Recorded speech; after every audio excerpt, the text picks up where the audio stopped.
Good afternoon, Stockholm. If you don't know me, this is because my background is in Haskell, particularly.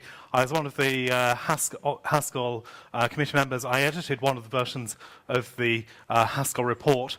But I was talking to Joe, and Joe told me there are about 30,000 of you. And I was talking to Francesco, and Francesco said there are about 100,000 of you. And I thought, well, maybe somewhere in between. It's a decent number of people to go and talk to and to try to get some of our ideas out of the Haskell community into a wider audience. So I'm very pleased to be working on this project, which is about looking at the limits of scalability in parallelism. It's about taking Erlang and other languages to the next level in terms of hardware. So it can't have escaped many of you that we're at the start of the dawn of a new multicore age. This up here, it's an AMD Opteron. It's one of their latest chips. What we've got on this chip, 6 independent cores, 6 processors, with very interestingly connected using their own hyper-transport link interconnect. So it's not just a shared memory system. This thing is actually a complete network on a chip. And this is just the start. Intel have announced the Haswell architecture with 48 cores. There are going to be even larger announcements coming in the very near future, some of which I can't tell you about. So that's the present. The future, connecting this kind of chip together. This is an example of 4 of those AMD manycore chips connected together into a network, giving us a 24-core. What's going to happen beyond that? By the way, that's quite a good pun. I guess you've all realized that manycore, placed in France, a very good name for a chip that has many cores in it. I think it was intentional. What's the future? Well, the future is going to be vastly more parallel. We can see today 6 cores, 24 cores, 48 cores. But the future, what's the future going to hold? Well, I think it's going to hold something like a megacore computer, 1 million cores in a single device working together. Has anyone heard the term megacore before? You have. You've been to one of my talks, Joe? No. Whoa, someone else has someone's stolen the name. 2019. Sorry, I've deliberately invented the term megacore. Remember, you heard it here first, and please attribute me. Please write a Wikipedia entry for me.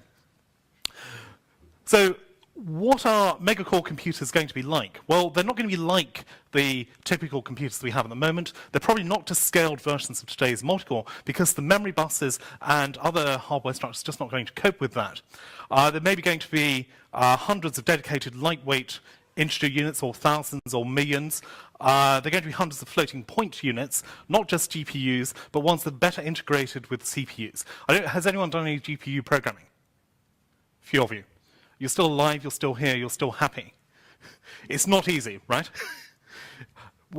Just moving data between the CPU and the GPU is a major exercise, a major performance bottleneck, a major obstacle to actually using these devices. It's very frustrating. You've got hundreds of cores sitting on your chip, and you just can't use them because the cost of offloading them is just too high. But in future, I think we'll see better sharing between CPU, GPU combinations, better integration between these chips. We'll probably see a few heavyweight general-purpose cores. So the kind of things we think of as cores today are probably going to be almost obsolete in the long term, because a lot of the functionality is going to be offloaded to these lighter weight units. If you think about it, most of the computations you do are not that complex. If you have the choice between having hundreds or thousands or millions of cores, each of which can do a relatively restricted amount of computation, and a few that are there to really sort of grind out the Microsoft Word, etc., then that's the way to go in terms of performance. Not having a few hundred really, really heavyweight cores. Thousands, millions of lightweight cores. That involves a change in thinking. We can't get to those kind of systems using the kind of thought patterns that we have at the moment. We'll also have things like dedicated cores to deal with, of course, graphics, but also authentication, security, network, biometrics, all kinds of interesting specialist devices. Most of them won't be active at any point in time. We'll just turn them on and off as we need it. Also, we'll have things like soft cores. Very likely there will be chips where you have a small amount of programmable FPGA or similar space. You can just, well, tune it to your application, get really, really high performance for very specialist accelerator functions. Very hard to program these things. Altogether, the task is going to be humongous.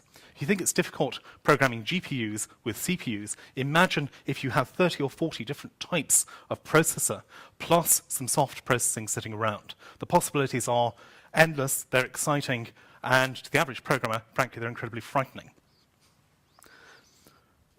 Worse, to the average programmer, we're probably not going to see what we have at the moment in terms of a fake model of shared memory.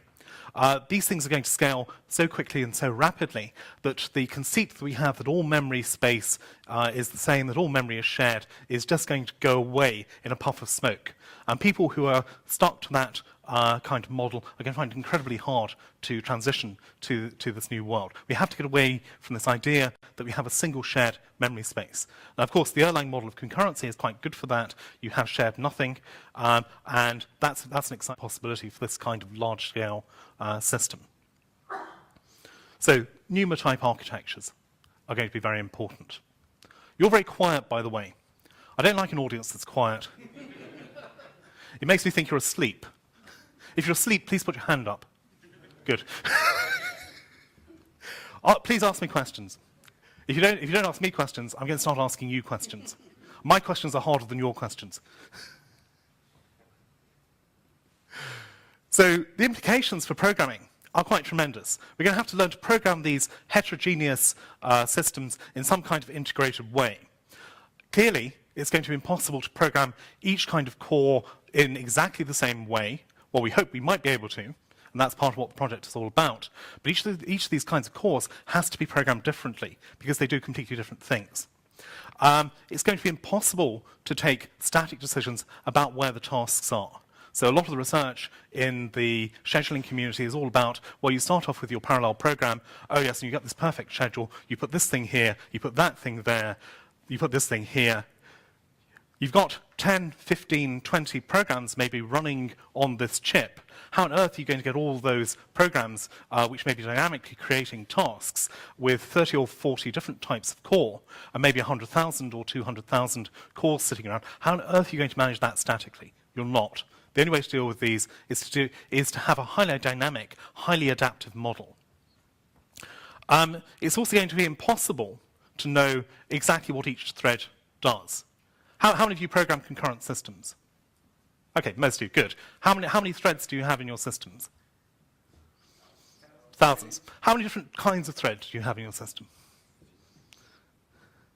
A few hundred. You're doing pretty well. Do you know what each of those does and how it interacts with all the others? You're doing very well, Joe. This is why Joe is the founder of a $150 million company. Krona. Okay. Dollars. For the average programmer, this is a huge amount of complexity. So managing that kind of system, knowing what each of the threads is doing at any point in time, knowing how each of the threads interacts, represents an incredible amount of complexity. It's one that has to be managed. So the challenge is that the hardware designers, so here's a quote from Anwar Ghulam, who's a principal engineer at Intel, is the hardware designers are going to provide us with hundreds, thousands, millions of cores. But at the same time, the dilemma, so here's a quote from a software guy, vice president of for product development from Rogue Wave Software, is the large percentage of mission-critical software is not going to automatically run faster on these multi-cores. In fact, in a lot of cases, what people are finding is they even run slower because there are huge amounts of sequential dependencies in the code. What we have to do is break those dependencies and make the leap between the software development techniques and the hardware capabilities. That's what we have to do. So, programming-wise, we can model through on 2 to 8 cores, maybe 16 or 32 or so. And on those kind of systems, modified sequential code may work.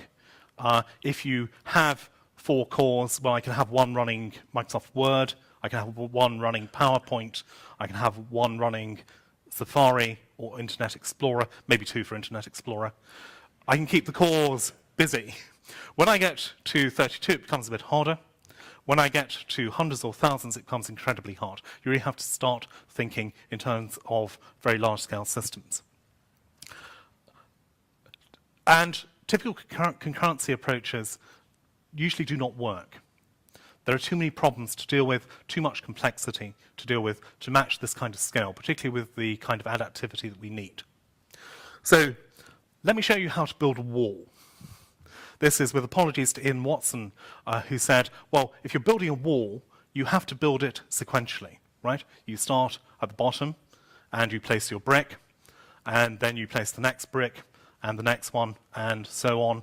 And having done those, you can then start to place the next layer of bricks, so you put them on top of each other, and then you place the third layer of bricks, and now you've got a wall.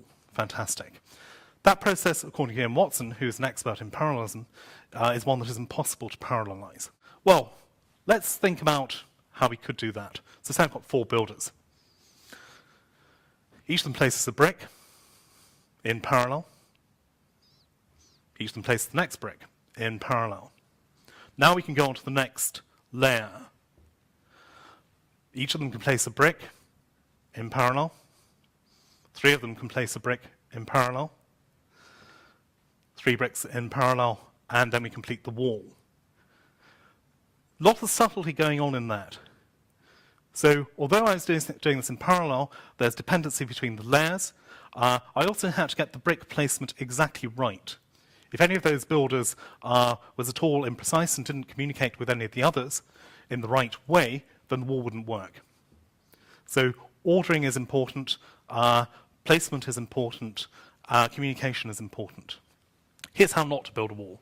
Place a brick up there, place one over there, place one down there, and then one, and so on.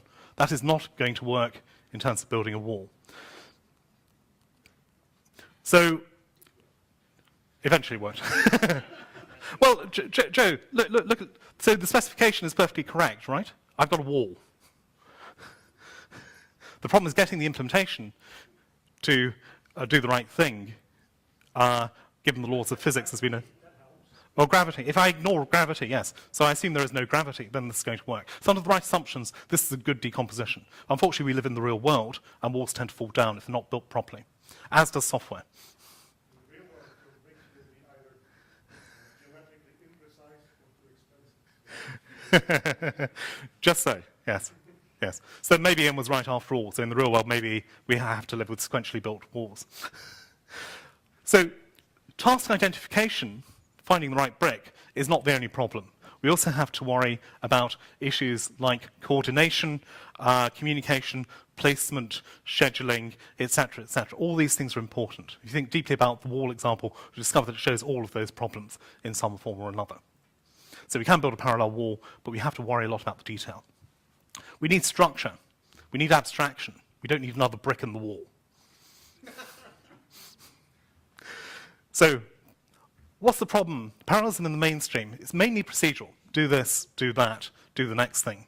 Parallelism is typically a bolt-on afterthought in languages like C, etc. We have threads, horrible low-level construct threads. We have message passing. So we have to think about messages that are going around our system and possibly debug them.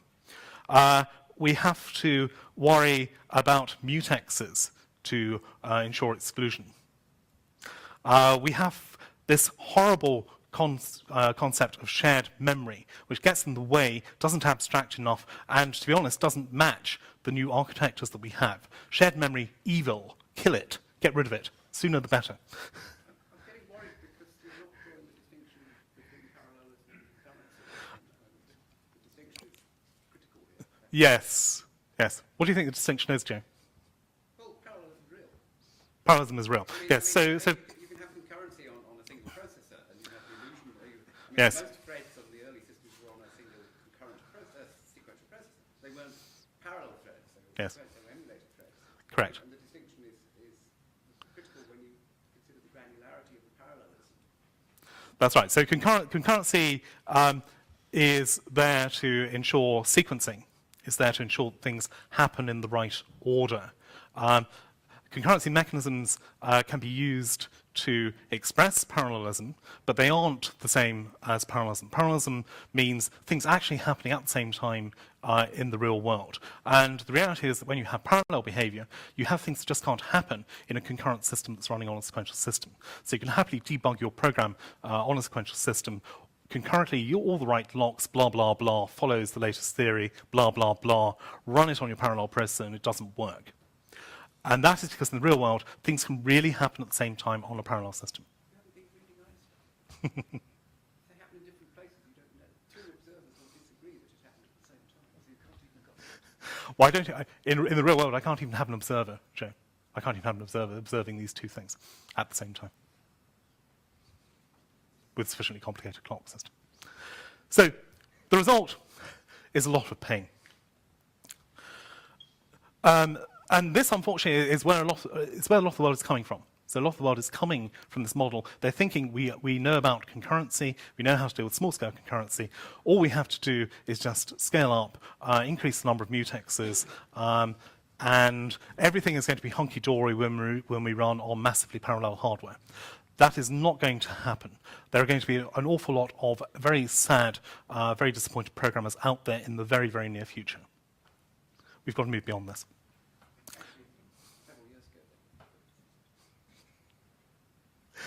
People are still doing this. I was at a workshop in the UK about 3 weeks ago, and basically there were two communities. So there's a community of language people, people like ourselves, and there's a community of people who are working on concurrency primitives. And the concurrency people think they've got the problem solved. All they have to do is get a slightly more complicated concurrency primitive or a slightly more powerful memory access operation, and bingo, all their problems will be solved, and they'll have parallel code. A lot of the community thinks like that, unfortunately. So deadlocks, race conditions, blah, blah, all these things, horrible things. So the problem is that a lot of applications programmers in dealing with parallelism have to become systems programmers. There's not enough support for abstraction. There's too much complexity to manage, particularly as you start to add new hardware types. It's difficult or impossible to scale this unless the problem is relatively simple, easily destructured. It's also difficult or impossible typically to change the fundamentals. Even things like changing the scheduling order, changing the task structure, changing migration can be almost impossible because with typical approaches, what people do is to build this into the application. And that is completely wrong. These are systems issues. They are hardware, middleware systems issues. They are not application issues. Application programmers should not be writing schedulers. So what we want is to move beyond that to a way where programmers can think in parallel using high-level programming constructs. And clearly, you cannot think effectively whilst you're worrying about deadlocks, etc. So what's the solution? Well, the solution, according to Bob Harper from Carnegie Mellon, is functional programming. He said this in an unguarded moment on Facebook, but he said it. I've written it down. It's a valid quote. Be careful what you say on Facebook. This is the problem we're trying to tackle in the Paraphrase project. It's a €3.5 million FP7 strap, 9 partners across 9 countries, started about 6 months ago, and we coordinate it. So I'm running this thing in addition to my day job. Consortium includes ourselves running it, a couple of universities, Robert Gordon University, University of Pisa, University of Torino, and Queen's Belfast, all well known for their for their work on parallelism. Also, Erlang Solutions Limited, the High Performance Computing Center in Stuttgart, who are giving us some really beefy parallel machines to play with. I'll tell you about one of those in a second. Software Competence Center, Hagenberg, who are coming up with some nice applications. And I'm also very interested in what people are doing here. If you've got some good applications in Erlang, I'm very, very interested in those, because we really want to try this out on as many real-world examples as we can. Plus, large companies, Mellanox is involved in this. They're a US-Israeli company that produce InfiniBand, so they're a networking company. So the overall aim is to produce a new pattern-based approach to programming parallel systems. Specifically, what we're trying to do is to develop high-level design and implementation patterns, develop new mechanisms to support adaptivity for these heterogeneous multicore, manycore, megacore, blah, blah systems. Verify the patterns and adaptivity mechanisms can be used efficiently, easily, and effectively. And finally, ensure there's scope for widespread take-up. So one of the key things is to have a good user community. As I've just said, very, very interested in people who are using Erlang with large-scale parallelizable programs. We will sign any NDA that you like. I will sign my firstborn to you in order to get good applications. Go ahead. Couple of million users. Perfect. Perfect. With real parallel problems. Fantastic. Come and talk to me afterwards. And same goes for everyone else. Please come and talk to me. So what we're trying to do, is there are a number of possible parallel approaches. The one we're using is based around patterns. What I mean by pattern is an abstract, generalized expression of a common algorithm. So typical patterns that we come across are things like maps, folds, function composition, divide and conquer, etc. Here's a map in Erlang. Chris is going to show some more examples later.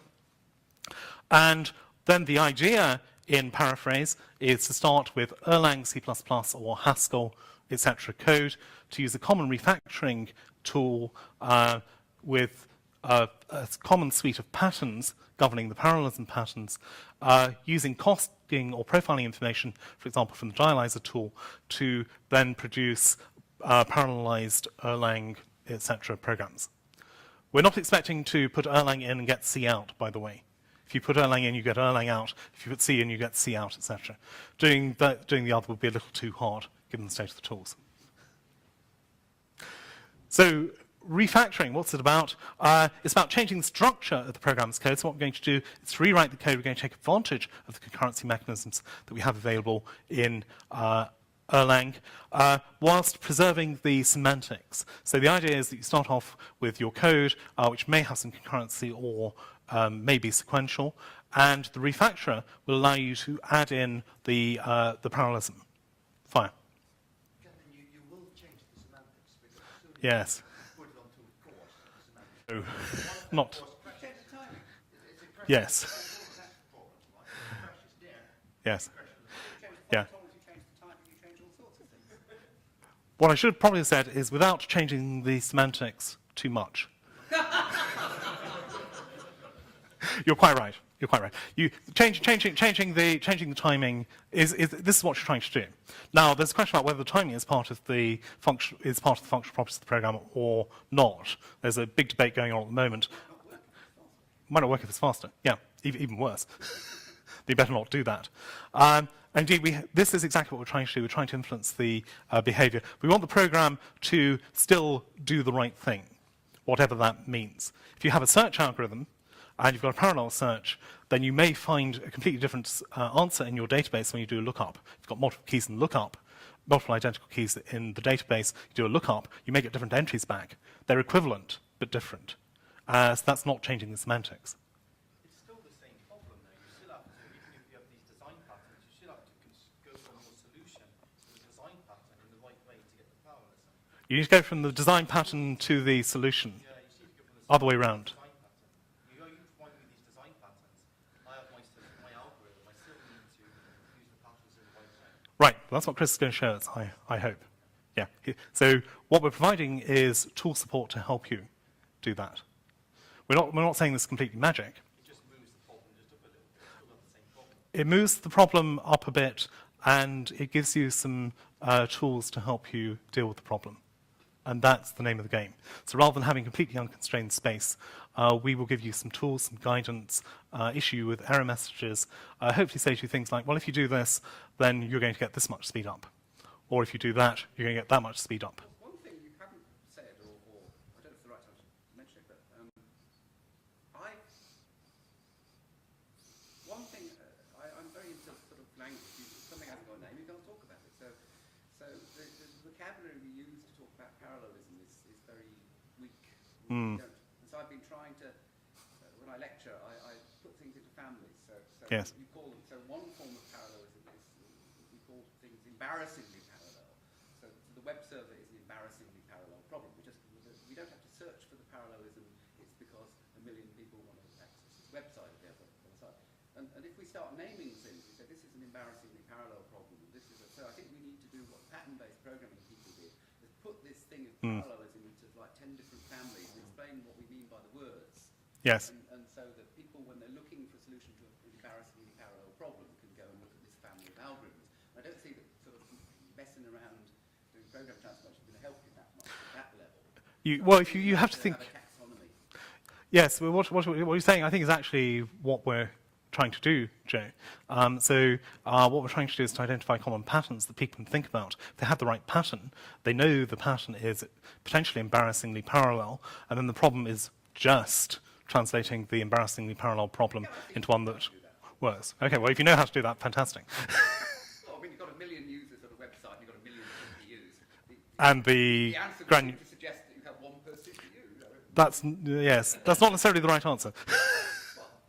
It's not necessarily the right answer. Because of granularity, overhead. Well, because of granularity and overhead and other issues.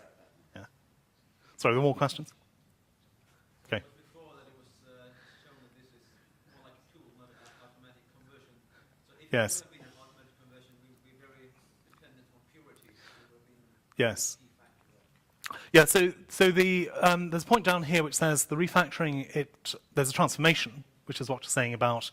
So the tool will apply some valid rewriting. There's a condition that needs to be satisfied for the tool to do the rewriting. For example, you don't actually change things. But of course, if you violate the condition because you know that it's safe to do that, that's fine. What we're not doing here is we're not trying to do fully automatic parallelization. What we're trying to do here is programmer-directed parallelization with tool assistance. So we're going beyond the purely implicit towards something which is semi-implicit, not completely explicit parallelization. Someone of them, Joe. It just seems like the architecture of manycore systems that they talk Yeah. about is very similar to the MapReduce kind of architecture that you use and that a lot of people do in big data movements. Brilliant. And I mean, normally if you transform an algorithm to actually work good in a MapReduce environment, you have to really redesign it quite a lot and think about how will it work well in a MapReduce architecture. It seems like the same problem, as, at least if the algorithm is a bit complicated, you really have to be thinking about how should you do it to actually be able to have it working well. Yeah. We think we have a handle on that. I think Chris is going to show us MapReduce pattern later. What we think of is that MapReduce is a skeleton. Chris will explain this later. That the pattern is some sort of data parallelism pattern. Or maybe it's MapReduce if you're really thinking like that. And then there may be a series of steps, a series of transformations that you have to do to go from your original program through to the MapReduce implementation. Pragmatics just, I mean, it's quite hard to do it automatically, I would say. At least if the algorithm is a bit advanced, it seems that you really have to provide or have good knowledge of how to actually make an algorithm work good. You need various types of information, including some extra functional information about performance, etc., which we're hoping to provide you in the tool. So we're not doing this fully automatically.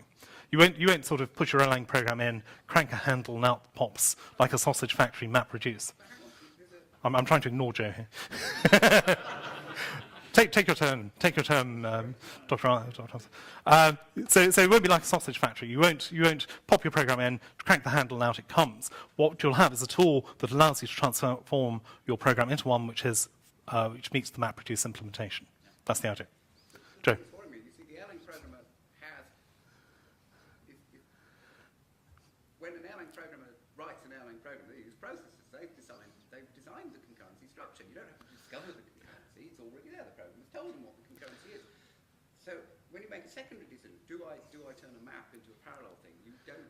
If it's a short list, you'll be a complete fool because you have to send it to remote processors. You just don't know how long it is. So there's all sorts of things you don't know about. And the programmer makes all those design decisions when they decide to put it into process. They've told you what the concurrency is. That's part of the problem, Joe. Having done that, you've taken a fixed decision about your process structure and your concurrency model. Easy. If it's a real-world problem, you just look Good. at the real-world So, and map all the current fine. channels. Any other way of doing it is foolish. Fine. So now I go from, so I've got my program, it's working nicely on its CPU model. Now what I want to do is to change it so it's working on a GPU model. Part of it's remapped to a GPU model. How do I do that? Can't. That, Joe, is my point. So it's not just about writing the program in the first place. It's about rewriting it, taking advantage of what may be a very complex and very highly variable set of processor resources, and possibly even doing this dynamically on the fly. There's a GPU become available. You have 1 millisecond to decide whether to use it or not. Do you use it? Yes or no? If you do, maybe it runs faster. You need to know that. The guy who designed the algorithm understands that. 'Cause Not necessarily. He's already decided how he's parallelizing. If you lose one processor, then you need to redistribute. First, we have to notice, and you have to redistribute. Yes. And that knowledge is in the system designer. No. He knows how to do that. So the system designer has to tell us how to do it with the tool assistance. But the idea is that the code will be compiled in such a way that it can do it if the opportunity arises. So then we need to know, when should we do it? Okay, so we need to... So refactoring, it really enhances this creative process. Okay, people really need these tools to really help them through the processes of writing skeletons, of the software engineering process in general. The tool can guide the programmer through all the necessary steps, as I showed you. It can warn the user if they're going wrong. This is very interesting. So, for example, at the thresholding process, the tool could say, don't do this because it's not going to work. You need to do a thresholding step. And that avoids, obviously, all the common pitfalls that most people go through and spend days, weeks, months, whatever, trying to figure out what on earth is going wrong. It helps to build an intuition, which is probably the main philosophy that we're trying to get across here. This work is described in a lot more detail, but for Haskell programs rather than Erlang, but the principles are the same. And we have a paper in the Trends in Functional Programming Conference. It should be appearing about now, I guess, in the proceedings. So please go away and read about this. And if you have any questions about the ideas, then please feel free to speak to me or Kevin. We have a draft that shows how to do this in Erlang as well. So this draft paper, so please ask us about it. And there's obviously still a lot of work to be done here. Okay, so this is a basic prototype. We want to have lots and lots of these refactorings that identify patterns, they generate skeletons. But we don't want to do this just for Erlang. So the basic principles that I've shown you here can be easily taken to other paradigms, C, for example. A lot of people use C and C++ to write these kinds of things, so we shouldn't really ignore that. We want some kind of language for expressing these kinds of things. Okay, so if you're an expert in skeletons, you want to say, I know how to identify a pattern, I know how to generate a skeleton, I need a way of doing that. Proving these things correct, as was already spoken briefly. What's more interesting is proving these things give you parallelism. And how do we do that? That's a very interesting area of research that we can go into. Just a quick slide on some of the projects that we've had at St Andrews. The Paraphrase one is here. A similar project with Science, which was investigating skeletons for computer algebra. Advance is feedback-directed compilation. It's about inferring costing and then compiler.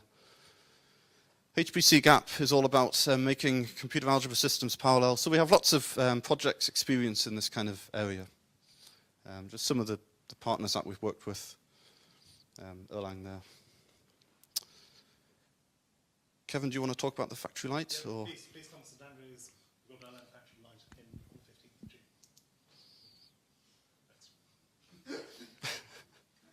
Here's our Twitter feed. Here's our webpage.